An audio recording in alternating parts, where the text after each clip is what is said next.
ये आगे कान पोरे किनन, एक दो लेने के बाद उनका रिएक्शन चेंज हो जाता है, वाओ यमी।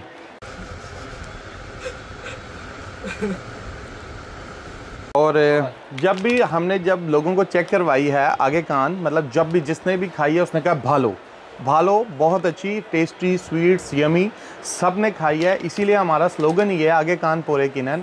यहाँ पे लोगों का रिएक्शन ये चेंज होता है, एक दो लेने के बाद उनका रिएक्शन चेंज हो जाता है, वाओ यमी।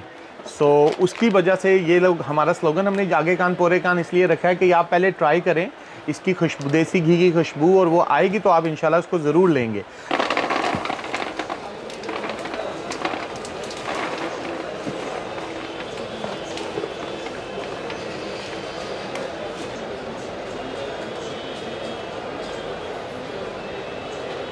পাকিস্তানের এটা আসলে খুবই বিখ্যাত একটা মিষ্টি। এটা আসলে বাংলাদেশে প্রথম এই বিশ্ব ইজতেমায় আমাদের টঙ্গীতে আর কি এদের আউটলেট আসে, সেখান থেকে আসলে আমরা তাদের সাথে এই বিজনেসটা শুরু করি। এবং হচ্ছে এটা পাকিস্তানের খুব বিখ্যাত একটি খাবার, এবং বাংলাদেশে এটি এই প্রথম আমরা এনেছি এই মার্কেটে। এবং এটি পাকিস্তানে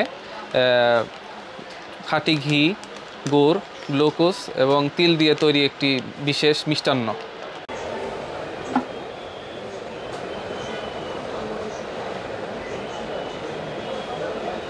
तो ये हमारा स्लोगन भी हमने इसीलिए रखा था कि आगे कान पोरे किनन, कि जिससे आप लोगों को हम पहले ट्राई कराएं, और जिसने ट्राई किया है उनका रिएक्शन बांग्लादेश भाइयों का ऐसा था, वाओ सुपर यमी, और उन्होंने ज़रूर इसको ख़रीदा है।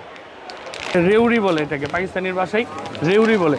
তো এটা বাই দিয়ে গেছে আল্লাহর রহমতে, অনেক ভালো প্রচলন হইতেছে। ইজতেমার সময় বিক্রি করছিল, তারপর আমরা ওটা দেখে আমরা নিয়ে আসছি, আমরা এটা খাওয়ায় বিক্রি করি। আল্লাহর রহমতে আমাদের এখানে অনেক ভালো প্রচলন চলতেছে, এটা আমরা লাগাই দিছি, আল্লাহর রহমতে অনেক ভালো বিক্রি করতে পারতেছি এবং এটার অনেক ভালো বেনিফিট পাইতেছি আর কি। মানে মানুষ খায় এটা অনেক ভালো প্রশংসা করতেছে।